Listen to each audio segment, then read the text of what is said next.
Assalamualaikum warahmatullahi wabarakatuh. Saya Giska Dwi Ahyudi, mahasiswa Universitas Nasional, jurusan Sistem Informasi 18, NPM 18311-2700-650-100. Di sini saya akan membahas materi dari mata kuliah Teknik Riset Operasi.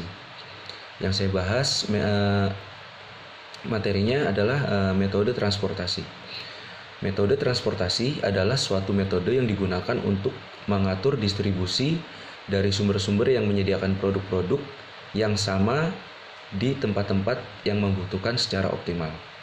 Alokasi produk ini harus diatur sedemikian rupa karena terdapat perbedaan biaya transportasi atau alokasi dari suatu sumber ke beberapa tujuan yang berbeda-beda.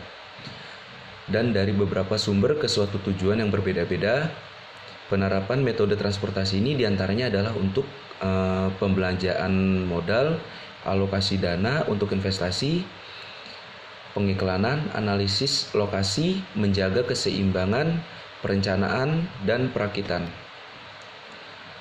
Terdapat 3 macam metode transportasi. Yang pertama, metode stepping stone. Yang kedua, metode MODI atau modified distribution.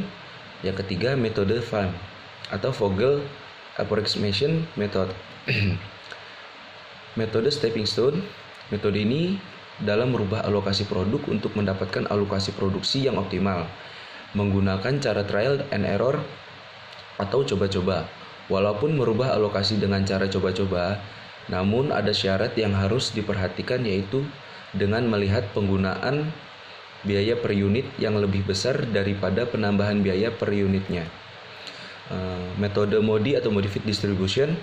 Metode ini merupakan alokasi produk untuk mendapatkan alokasi yang optimal dengan menggunakan suatu indeks perbaikan yang berdasarkan pada nilai baris dan nilai kolom. Metode MODI memiliki syarat yang harus terpenuhi, yaitu banyaknya kotak terisi harus sama dengan banyaknya baris ditambah banyaknya kolom dikurang 1. Metode MODI atau modified distribution.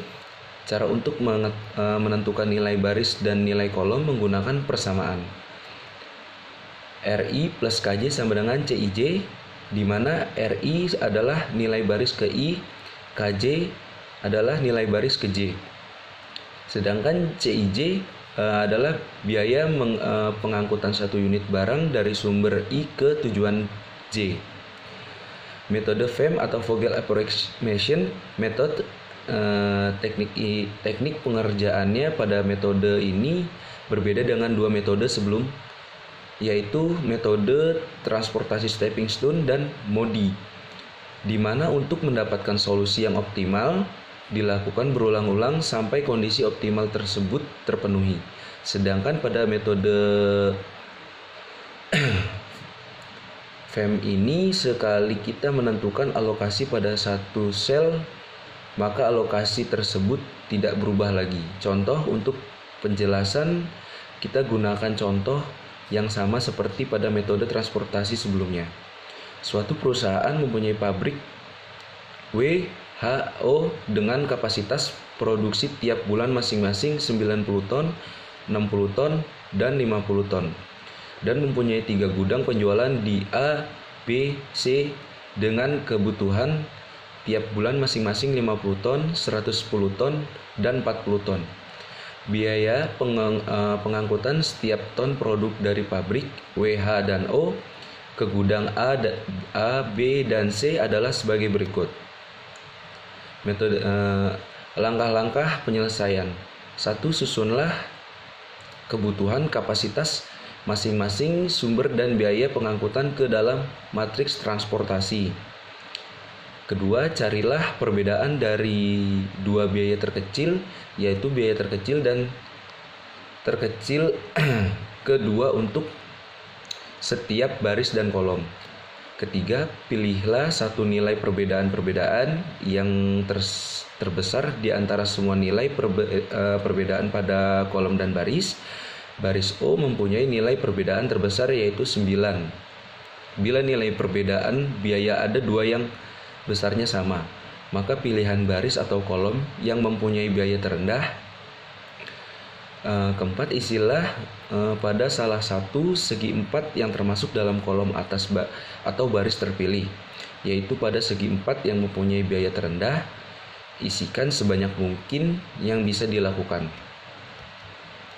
Yang kelima, karena baris O sudah diisi penuh sesuai dengan kapasitas, maka selanjutnya hilangkan baris O karena baris O sudah tidak mungkin diisi lagi. Kemudian tentukan kembali perbedaan biaya untuk kolom dan baris yang belum terisi. Ulangi langkah-langkah ini sampai semua baris dan kolom semuanya teralokasi. Yang keenam, karena B mempunyai perbedaan terbesar yaitu 15, maka isilah sebanyak mungkin yang bisa diangkut pada kolom B yang mempunyai biaya terendah. Yang ketujuh, baris W mempunyai perbedaan terbesar yaitu 12 dan langkah selanjutnya adalah sebagai berikut. Dan yang ke-8, jadi biaya transportasi yang harus dikeluarkan 60 dalam kurung 3 plus 30 dalam kurung 8 plus 50 dalam kurung 15 plus 10 dalam kurung 10 plus 50 dalam kurung 10 sama dengan 1890. Sekian dari saya, kurang lebihnya mohon maaf. Wassalamualaikum warahmatullahi wabarakatuh.